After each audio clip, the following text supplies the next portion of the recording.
My name is Allison Thomas, and I will be reading a story from the novel Scary Stories to Tell in the Dark, adapted from Alvin Schwartz, and the story that I will be reading is called Room for One More.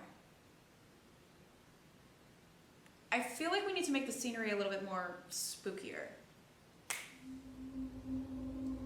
A man named Joseph Blackwell came to Philadelphia on a business trip. He stayed with friends in the big house they owned outside the city.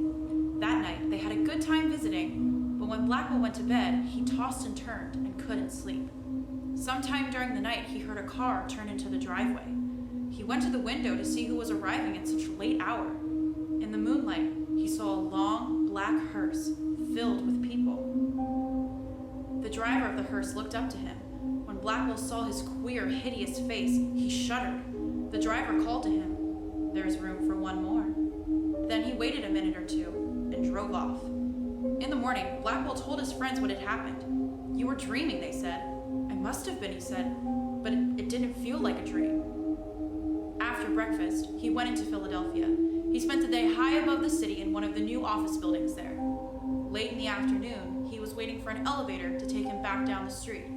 But when it arrived, it was very crowded. One of the passengers looked out and called to him. "There's room for one more," he said, and it was the driver of the hearse.